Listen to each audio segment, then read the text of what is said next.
नमस्कार, आप देख रहे हैं मोटिवेशन विद मीना। यूपीएससी का रिज़ल्ट आ गया है और हम आपकी मुलाकात करवा रहे हैं यूपीएससी में ऑल इंडिया 19th रैंक हासिल करने वाली दीक्षा जोशी से, जो उत्तराखंड के पिथौरागढ़ से मेरे साथ जुड़ रही हैं। हम बात करेंगे दीक्षा की जर्नी के बारे में। आपको बता दें कि दीक्षा को 3rd अटेम्प्ट में ये कामयाबी मिली है। वो मेडिकल बैकग्राउंड से आती हैं। एमबीबीएस की पढ़ाई के दौरान उन्होंने तय किया कि वो एडमिनिस्ट्रेटिव जॉब में जाएंगी और इसलिए उन्होंने सिविल सर्विसेज की तैयारी की। 2 अटेम्प्ट में उनको कामयाबी नहीं मिली कि लेकिन थर्ड अटेम्प्ट में उनको ऑल इंडिया रैंक हासिल हुई है 19। ये अपने आप में बड़ी कामयाबी है। और सबसे बड़ी बात जो हम उनसे बात करने वाले हैं उनके सब्जेक्ट्स के बारे में। उन्होंने जनरल स्टडीज़ की तैयारी कैसे की, मेडिकल साइंस पेपर की तैयारी उन्होंने कैसे की, और जो 2 फेल्योर यानी फर्स्ट अटैम्प्ट और सेकंड अटैम्प्ट में जो उनको फेल्योर मिली उसको कैसे हैंडल किया। तो तमाम स्टूडेंट जिनका इस बार यूपीएससी में नहीं हो पाया, उनको घबराने की ज़रूरत नहीं है। आप ज़रूर अपनी शॉर्ट कमिंग्स पर काम करें। नेक्स्ट अटैम्प्ट में आपको कामयाबी ज़रूर मिलेगी। और हमारे साथ उत्तराखंड के पिथौरागढ़ से जुड़ रही हैं दीक्षा जोशी। हेलो दिशा, आपको बहुत बहुत शुभकामनाएं, बधाई। जब से रिजल्ट आया है कैसे लाइफ बदल गई है आपकी? Thank you ma'am, thank you for your wishes. Life इस तरीके से चेंज हो गई है, एक पॉजिटिव चेंज आया है। एक सेंस ऑफ सेटिस्फैक्शन, एक रिलीफ लग रहा है। और थोड़ी सी बिजी भी हो गई हूँ बिकॉज काफ़ी लोग आ रहे हैं कंग्रेचुलेट करने। तो यही है, बट अच्छा लग रहा है कि फाइनली हार्डवर्क का एफर्ट, जो भी रिजल्ट था वो मिला है। ओके। दिशा, आपकी स्टोरी वाकई बहुत मोटिवेट करने वाली है, क्योंकि सक्सेस को तो सब लोग एंजॉय करते हैं, लेकिन आपने फेल्योर से बहुत कुछ सीखा। और ये आपकी कामयाबी ये दिखाती है कि ये अगर कोई स्टूडेंट, अगर कोई कैंडिडेट लगातार प्रयास करता है, अपना बेस्ट एफर्ट देता है, तो अल्टीमेटली उसको सक्सेस ज़रूर मिलती है। तो आपने जो ये मैं ज़रूर बात करूँगी, 2 अटैम्प्ट जब आपको सक्सेस नहीं मिली, तो वो पीरियड आपका कैसे रहा, ताकि जो तमाम स्टूडेंट आपको सुन रहे उनको मोटिवेशन मिले? जी। मैम, जो मेरा फर्स्ट अटेम्प्ट था वो तो मैंने इंटर्नशिप के साथ ही दिया था, तो उसमें तो इतनी प्रिपरेशन नहीं हो पाई थी, तो एक्सपेक्टेड था कि एग्ज़ाम शायद नहीं क्लियर होगा। बट सेकंड अटेम्प्ट के लिए मैंने काफ़ी मेहनत करी थी। और बट और ऑल्सो कि बचपन से पढ़ाई में अच्छे रहे हैं, तो ये उम्मीद भी थी कि जब भी आज तक कुछ किसी चीज़ की तरफ मेहनत करी है तो वो मिला है। But UPSC for the first time ऐसा हुआ कि मैंने हार्ड वर्क किया, बट उसका एक पॉजिटिव रिजल्ट नहीं आया। तो 4th ऑफ अक्टूबर को एग्ज़ाम था, सेकंड प्रीलिम्स जो 2020 में था। और जिस दिन पता चला, उसी दिन शाम को जब आंसर कीज़ मैच करी और पता चला कि एग्ज़ाम नहीं क्लियर हो रहा है, तो काफ़ी ज़्यादा डिमोटिवेशन हो गया था। अ, बहुत मन खराब हुआ ये सोच के कि इतने 1 साल का जो एफर्ट था वो अचानक से 1-2 घंटे के पेपर के बाद वेस्ट हो चुका है। और अब आगे कुछ नहीं हो सकता। ये भी मन बना लिया था बीच में कि दोबारा से पोस्ट ग्रेजुएट एंट्रेंस की प्रिपरेशन स्टार्ट कर देते हैं और मेडिकल फील्ड की तरफ ही वापस जाते हैं। बट मुझे ऐसा लगता है कि उस टाइम पे जिन लोगों ने मुझे सपोर्ट किया, मेरे भाई ने, मेरे मेंटर हैं अनुपम, उन्होंने, तो उन लोगों ने मुझे जिस तरीके से मोटिवेट किया कि तुम में कैलिबर है, और जो पिछले अटेम्प्ट में मिस्टेक्स हुई हैं उनको ज़रूरत है कि तुम एनालाइज करो और कहाँ पर गलत गई हो, और उसके बाद दोबारा से अपना सेल्फ करेक्शन करके प्रिपरेशन में वापस आओ और एग्ज़ाम क्लियर कर सकती हो। तो आई थिंक उन लोगों की तरफ से जो मोटिवेशन आया, उसने मुझ में भी एक पॉजिटिव एनर्जी भरी कि मैं शायद उस वक्त पे मैं खुद पे विश्वास नहीं कर पा रही थी, बट जब मैं देख रही थी कि कुछ ऐसे लोग हैं जो देख सकते हैं कि मुझ में कुछ पोटेंशियल है, तो शायद उस वजह से फिर मैंने एक बार दोबारा से प्रिपरेशन करना स्टार्ट किया। और आज शायद उसी का रिजल्ट है कि उस डिजेक्शन से कुछ सीख के जब आगे बढ़े तो एक पॉजिटिव, एक अच्छा रिजल्ट आया है।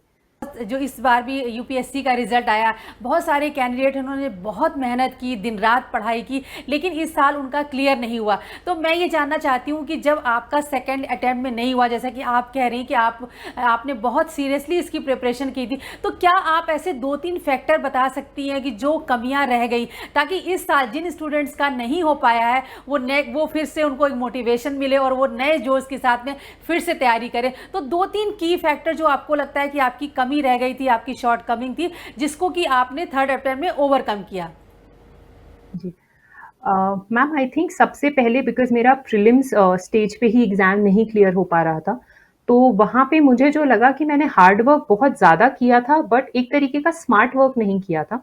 हार्ड वर्क से मेरा मतलब है कि आप सही तरीके के रिसोर्सेज़ अपने लिए चूज़ करें। मैंने शायद बेसिक स्टैंडर्ड बुक्स को इग्नोर किया। मैंने एंशिएंट मिडीवल जैसे जो टॉपिक रहता है उसमें एनसीईआरटीज़ को ना रेफ़र करके किसी कोचिंग मटीरियल पे रिलाई करने की कोशिश करी, और वो मेरे एग्ज़ाम में नहीं काम आया। तो उस तरीके के एक तो मैंने वहाँ पे गलती करी थी। दूसरी चीज़ जो मुझे लगता है कि जो मैं मॉक पेपर्स अटेम्प्ट करती थी, मैंने close to 40 mock papers attempt किए सेकंड अटेम्प्ट के टाइम पे।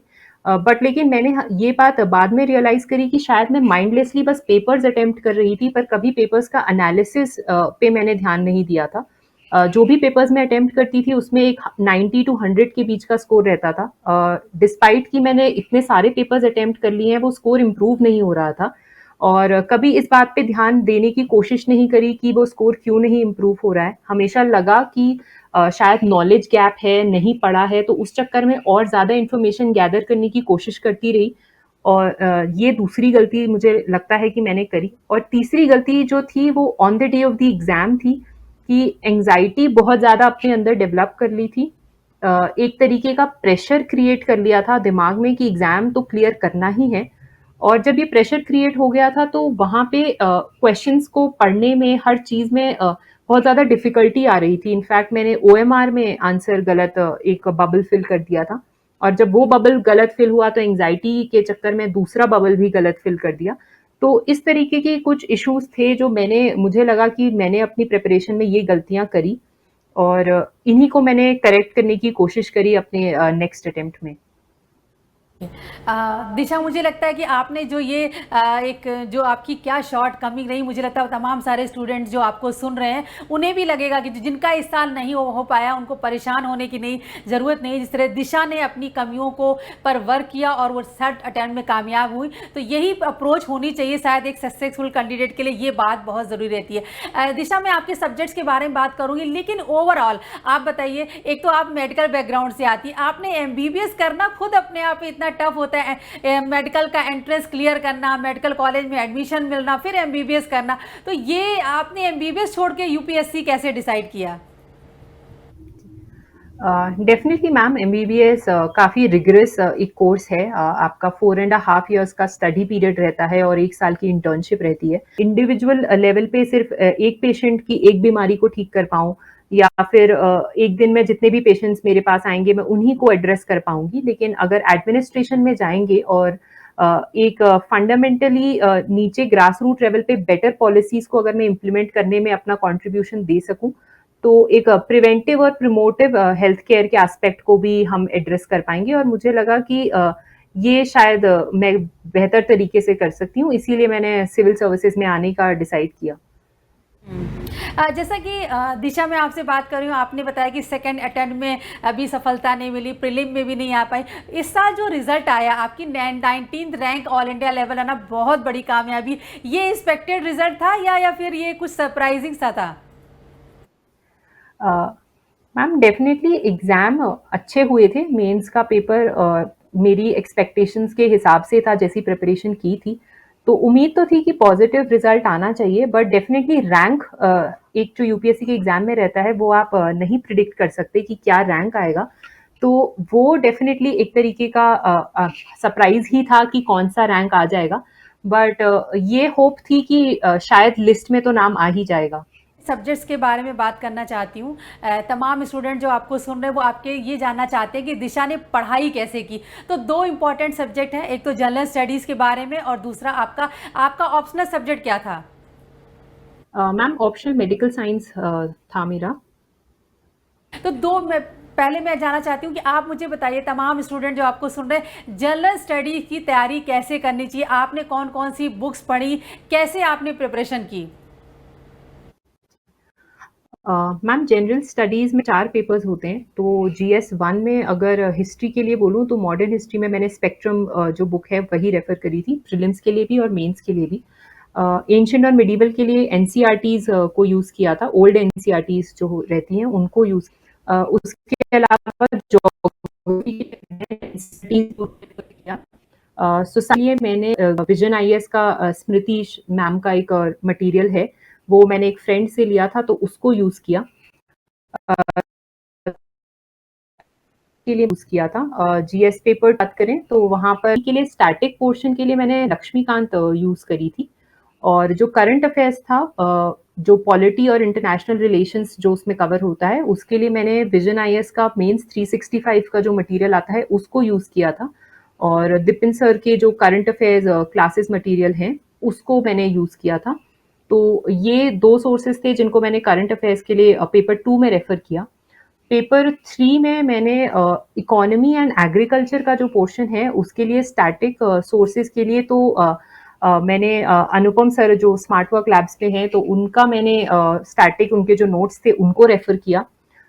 उसके अलावा जो करंट अफेयर्स था, चाहे इकोनॉमिक्स का हो, साइंस एंड टेक का हो या फिर एनवायरनमेंट का हो, तो उन सभी चीज़ों के लिए मेंस 365 का मटेरियल ही यूज़ किया था। जीएस पेपर 4 के लिए जो एथिक्स है उसमें एक बेसिक जितने भी कीवर्ड्स रहते हैं उनकी एक डेफिनेशन प्रिपेयर कर ली थी और उनके पर्सनलाइज्ड एग्जाम्पल बनाने की मैंने कोशिश करी। वो एग्जाम्पल्स आप न्यूज़पेपर से ले सकते हैं या जनरल लाइफ के जो भी एक्सपीरियंसेस हैं वहाँ से, या बेसिक गूगल सर्च भी अगर आप उस कीवर्ड का करें तो आपको कुछ ना कुछ एग्जाम्पल्स मिल जाएंगे। तो उस तरीके के एग्जाम्पल्स को इनकॉर्पोरेट करके ये तो सोर्सेस थे और इन्हीं सोर्सेस को स्टैंडर्ड बनाकर आंसर राइटिंग की प्रैक्टिस करी और उस प्रेजेंटेशन और किस तरीके से अपने ओपिनियंस को एक्सप्रेस करना है उस पर फोकस किया मैंने। न्यूज़पेपर रीडिंग ये कितनी इम्पॉर्टेंट है और आप इसे लेकर आपकी क्या स्ट्रेटजी थी? आप कौन सा पेपर पढ़ती थी? और जैसे कि पेपर में बहुत सारे पेजेस होते, क्या पढ़ना चाहिए और रेगुलर पढ़ती थी या फिर आपने इकट्ठे कर लिए फिर पढ़ा? क्या तरीका था न्यूज़पेपर पढ़ने का?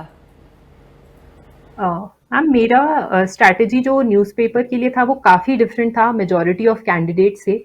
आई एम श्योर इस वीडियो के बाद काफ़ी लोग सरप्राइज्ड भी होंगे, बट ये सच बात है कि मैंने एटलीस्ट प्रीलिम्स और मेंस के लिए न्यूज़पेपर बिल्कुल भी रेफर नहीं किया। मैंने सिर्फ करंट अफेयर्स मटेरियल पे रिलाई किया था। इंटरव्यू स्टेज में डेफिनेटली मैंने न्यूज़ को यूज़, वहाँ पर मैंने the Hindu and Indian express को यूज़ किया। बट उसके अलावा मैंने मोस्टली जो भी प्रिपरेशन करंट अफेयर्स की थी वो विजन आईएएस का मंथली मैगजीन और उनका जो मेंस 365 एंड पीटी 365 रहता है उसी को मल्टीपल टाइम्स रिवाइज किया था अपने प्रिपरेशन में। ओके। अच्छा, ये इसके अलावा ये दिशा, जैसे ये तो आपने जनरल स्टडीज़ की बात की। अब आपका, चूँकि आप मेडिकल की स्टूडेंट रही हैं और आपने मेडिकल साइंस को एज ए सब्जेक्ट लिया, उसके बारे में डिटेल में बताइए कैसे पढ़ाई की और जो आपकी एमबीबीएस की पढ़ाई वो कितनी हेल्पफुल रही है इस पेपर को सॉल्व करने में? मैम एमबीबीएस का सिलेबस और जो मेडिकल साइंस ऑप्शनल का यूपीएससी का सिलेबस है वो सिमिलर ही है। इनफैक्ट यूपीएससी ने स्पेसिफाई किया हुआ है कि कौन से टॉपिक्स हैं जिनसे वो क्वेश्चंस पूछेंगे। तो सबसे इम्पॉर्टेंट है कि आप एक सिलेबस का अपने पास प्रिंट आउट रख लें और उन सिलेबस के जो भी टॉपिक्स दिए हैं, जो भी आपने बुक्स अपने कॉलेज के टाइम पे रेफर करी हैं, सिमिलर बुक्स, चाहे आपके उनके पास नोट्स हो या फिर बुक्स हो, तो आप उसको यूज कर सकते हैं अपने ऑप्शनल की प्रिपरेशन के लिए। उसमें से आपने मैंने ये किया था कि जो भी टॉपिक सिलेबस में दिए थे उसका एक फोटो लेके उसका एडोब पे आप यूज कर सकते हैं, उसका एक पीडीएफ बना लें और उसको प्रिंट कर लें। उस प्रिंटेड पीडीएफ जो भी मेरे पास शीट्स थी उनको मैंने टाइम एंड अगेन रिवाइज किया। एक तो ये प्रोसीजर मैंने फॉलो किया। दूसरा चीज था, अगर कोई ऐसा टॉपिक था जो मल्टीपल जगह पे दिया है या फिर जो बहुत लेंदी कोई चैप्टर है, तो उस टॉपिक के मैंने नोट्स बनाने की कोशिश करी। स्पेशली जैसे जो फार्माकोलॉजी में रहता है, अगर आप मैकेनिज्म ऑफ एक्शन की बात करें तो वो बुक में 2 से 3 पेजेस में डिस्क्राइब्ड है, तो मैंने उसको 3 से 4 लाइन में जो मोस्ट इंपॉर्टेंट उसके कीवर्ड्स हैं उनमें उसको फिट करने की कोशिश करी। और उसके अलावा तीसरी चीज जो मैंने ऑप्शनल के लिए करी थी वो आंसर राइटिंग प्रैक्टिस थी। बिकॉज मेडिकल साइंस ऑप्शनल में ज़्यादा टेस्ट सीरीज या फिर कोचिंग मटेरियल अवेलेबल नहीं है मार्केट में। तो मेरे हिसाब से इम्पॉर्टेंट है कि आप पास्ट ईयर पेपर्स को एनालाइज करें। मैंने 2015 से पास्ट ईयर पेपर्स की एक नोटबुक बना ली थी और वो सारे पेपर्स के आंसर हैं वो लिखे। उससे काफ़ी ज़्यादा हेल्प हुई। एक तो आंसर राइटिंग में एक तरीके का रिविजन की तरह भी वो काम कर रहा था और कई बार ऐसा होता है कि क्वेश्चंस के जो थीम्स हैं वो रिपीट हो जाते हैं, तो हमारे पास एक प्री प्रिपेयर्ड आंसर रहता है कि हम एग्जाम में जाएं। तो इन सब चीज़ों ने काफ़ी हेल्प करी। और दूसरा कि डायग्राम्स भी आप कुछ बहुत प्रैक्टिस कर लें जो कि आपके टॉपिक से रेलिवेंट हैं, तो वो डायग्राम्स भी आप अपने आंसर्स में यूज़ कर सकते हैं। ओके। अच्छा दिशा, एक और बात जो तमाम स्टूडेंट्स को के मन में रहती है कि ओवरऑल अगर यूपीएससी का एग्ज़ाम क्लियर करने में ये जो राइटिंग स्किल, यानी कि जो आप किस तरह से आंसर लिख रहे हैं, वो राइटिंग स्किल कितना मायने रखता है, और क्या इसके लिए कोई आपके पास खास टिप्स है जो आप शेयर करना चाहेंगी? मैम, राइटिंग डेफिनेटली बहुत ज़्यादा इम्पॉर्टेंट है, बिकॉज़ किस तरीके से आप आंसर्स को प्रेज़ेंट करते हैं, बिकॉज़ एग्ज़ामिनर आपको पर्सनली नहीं जानता। वो जब आपका पेपर देखता है तो उसी पेपर पे जो आपने जिस तरीके से आपका प्रेज़ेंटेशन है, वो उसी से एक ओपिनियन आपके बारे में, आपकी पर्सनैलिटी के बारे में और आपके थॉट्स के बारे में बनाएगा, किसी भी इश्यू से रिलेटेड। तो आंसर राइटिंग में इम्पॉर्टेंट है कि आप एक इस तरीके से अपने आंसर्स को प्रेजेंट करें कि एक प्रॉपर इंट्रोडक्शन हो, एक आपके आंसर में एक बॉडी हो और एक प्रॉपर कंक्लूजन हो। लिखने का तरीका भी किस तरीके का हो, वो भी इम्पोर्टेंट है। कई बार हमने देखा है कि मार्केट में ये मिथ रहता है कि आपको बहुत सारे फ्लो चार्ट्स को या फिर किसी तरीके के डायग्राम्स को अपने आंसर में इनकॉर्पोरेट करना है। ऐसा ज़रूरी नहीं है। आप क्वेश्चन की डिमांड को से हुए उसमें इस तरीके की चीज़ों को लाएँ। अगर क्वेश्चन आप पैराग्राफ में अपने आप को ज़्यादा बेटर एक्सप्रेस कर सकते हैं, तो कोई ज़बरदस्ती नहीं है कि आप उसमें फ्लो चार्ट्स ही बनाएँ। आप उसमें पैराग्राफ्स बना के फॉर्म में आंसर लिख सकते हैं।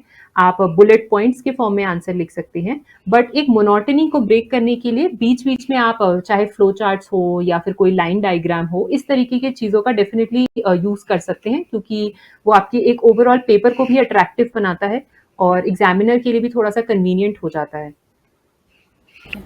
अब मैं दिशा, आपके जो एक दो आपने दो सब्जेक्ट्स के बारे में, जनरल स्टडीज़ के बारे में और अपने सब्जेक्ट के बारे में बताया। अब ओवरऑल लास्ट में आपसे पूछना चाहती हूँ, इंटरव्यू के लिए, इंटरव्यू में क्या खास टिप्स रही, और आप उस दिन क्या पहन के गई थी, आपका अपीयरेंस कैसा था, और क्या उस दिन आपको कुछ घबराहट हो रही थी? मैम, इंटरव्यू के लिए मैंने साड़ी ही पहना था, फॉर्मल अटायर था और घबराहट डेफ़िनिटली थी, एंग्ज़ायटी, नर्वसनेस थी, बिकॉज़ ये फर्स्ट टाइम था कि मैं इतने सीनियर ब्यूरोक्रेट्स के सामने जाके उन इतने बड़े बोर्ड को फ़ेस करने वाली थी और प्लस आपको उस इंटरव्यू के लिए मार्क्स अलॉट होते हैं, तो उसकी वजह से भी थोड़ा-सा डर था। सो बट इसके लिए इम्पोर्टेंट यही था कि ये डर शायद तब तक था जब तक मैं यूपीएससी भवन में एंटर नहीं करी थी। जब एक बार हम लोग जो कॉमन वेटिंग एरिया होता है वहाँ पे थे, तो वहाँ पे जब बाकी एस्पिरेंट्स के साथ इंटरैक्शन हुआ तो एंग्ज़ायटी जो थी वो काफ़ी हद तक रिलीफ़ हो गई थी और यही लग रहा था कि बाकी सब ही डरे हुए हैं और सब सेम सिचुएशन में हैं, तो बस अपने आप को काम रखना है और एक काम कूलनेस मेंटेन करनी है थ्रू आउट द इंटरव्यू। तो आई थिंक ये चीज़ मुझे हेल्प करा इन द इंटरव्यू प्रिपरेशन। अच्छा दिशा, क्या ऐसा कोई इंटरव्यू में ऐसा कोई सवाल था जिसका आंसर आपको नहीं आता था, या फिर आपको थोड़ा अनईजी लगा कि अरे ये मैं इसको कैसे रिप्लाई करूं, और उसको, उस सिचुएशन को आपने कैसे हैंडल किया? जी। मैम, डेफ़िनेटली 3-4 क्वेश्चन्स ऐसे थे जो उस समय मैं रिकॉल नहीं कर पा रही थी और मुझे नहीं याद आया। तो वहाँ पे सिंपल यही रहता है कि आप पोलाइटली बोर्ड को सॉरी बोल दें, बिकॉज़ वो भी आपसे एक्सपेक्ट नहीं करते हैं कि आप 100% चीज़ों का आंसर दें। वो आपकी पर्सनैलिटी को जज करना चाहते हैं। उनका ऑब्जेक्टिव ये नहीं है कि वो आपके फैक्ट्स को देखें, क्योंकि नॉलेज का टेस्ट तो ऑलरेडी हो चुका है। तो बस आप किस तरीके से उस सिचुएशन को हैंडल करते हैं वो इम्पोर्टेंट है। तो मेरे साथ जभी भी ये हुआ तो मैंने पोलाइटली सॉरी बोल के बोला, तो वो नेक्स्ट क्वेश्चन पे शिफ्ट हो गए थे उसके बाद। दिशा, आपने तो इतना टफ एग्ज़ाम, मेरी इंडिया का, देश का सबसे टफेस्ट एग्ज़ाम आपने क्लियर कर लिया, और आप आईएएस अफसर बन गई हैं। लेकिन बस थोड़ा सा पहले आपने जो एमबीबीएस के लिए एंट्रेंस में, यानी आपने नीट की भी प्रिपरेशन की होगी, तो इससे तो जो स्टूडेंट आपके बारे में सुन रहे हैं उनको लग रहा है कि दिशा जो है बहुत ही एक्स्ट्रा ऑर्डिनरी ब्रिलियंट स्टूडेंट है, जो कि मेडिकल एंट्रेंस भी क्लियर कर लेती है, यूपीएससी भी कर लेती है। थोड़ा अपनी स्कूलिंग के बारे में बताइए, और नीट का एग्ज़ाम आपने कैसे क्लियर किया था? मैम, मेरी स्कूलिंग क्लास 10th तक तो पिथौरागढ़ में ही हुई है, मल्लिकार्जुन स्कूल में, और फिर 11th एंड 12th मैंने वेलम गर्ल्स स्कूल देहरादून से किया। नीट की प्रिपरेशन में मुझे थोड़े अलग तरीके के चैलेंजेस आए थे, बिकॉज़ जो वेलम है वो आईएससी पैटर्न फॉलो करता है, जबकि जो आपका नीट का एग्ज़ाम है वो सीबीएसई पैटर्न पे ज़्यादा रिलाई करता है। आपकी एनसीईआरटी बुक्स जो रहती हैं वो स्टैंडर्ड होती हैं, जो कि हम आईएससी में नहीं फॉलो करते। तो एक तो मेरे लिए वो चैलेंज था, दूसरा मेरे लिए चैलेंज था बिकॉज़ मैं एक बोर्डिंग स्कूल में रह रही थी। तो बोर्डिंग में इस तरीके की एक्टिविटीज़ होती हैं, आपका पूरा डे एक तरीके से प्लान्ड रहता है, आपकी क्लासेस होती हैं, फिर एक्स्ट्रा करिकुलर्स हैं। तो मेरे पास इतना इफ़ेक्टिवली टाइम भी नहीं था जो नीट की प्रिपरेशन डिमांड करती है। तो उस तरीके के कुछ चैलेंजेस मेरे पास नीट की प्रिपरेशन में थे और यही रीज़न था कि एक बहुत अच्छा रैंक उस टाइम पे नहीं आ पाया। बट जो भी एस्पिरेंट्स नीट के लिए भी प्रिपेयर कर रहे हैं, आई थिंक उनके लिए कॉमन एडवाइस यही होगी कि आप एग्ज़ाम की डिमांड को सही तरीके से समझें और उसके हिसाब से अपनी एक स्ट्रैटेजी बनाएँ और जो भी रेलेवेंट मटेरियल अवेलेबल है उसको फ़ॉलो करें और पास्ट ईयर पेपर्स को एनालाइज़ करके एक डिटर्मिनेशन के साथ प्रिपेयर करेंगे तो आप एग्ज़ाम क्लियर कर सकते हैं। दिशा, आपने बहुत अच्छी इन्फॉर्मेशन दी, थैंक यू। बस एक लास्ट में मैं आपसे ये पूछना चाहती हूँ, लोग ये जानना चाहते हैं कि जो स्टूडेंट इतना ब्रिलियंट है और आपने देखिए नेशनल लेवल के 2 एग्ज़ाम क्लियर किए, पहले नीट और फिर अब यूपीएससी, तो आपका रूटीन क्या है? लोगों को लगता है कि जो ऐसे कैंडिडेट होते हैं वो बड़े पढ़ाकू होते हैं, हमेशा किताबें पढ़ते रहते हैं, तो आपका फ्रॉम मॉर्निंग टू इवनिंग क्या शेड्यूल रहता था? जी। मैम एक टाइम टेबल आई थिंक अगर आप किसी एग्ज़ाम के लिए स्पेशली जो ऑल इंडिया लेवल पे एग्ज़ाम्स होते हैं, उनके लिए अगर आप प्रिपेयर कर रहे हैं, तो एक टाइम टेबल होना इम्पॉर्टेंट है।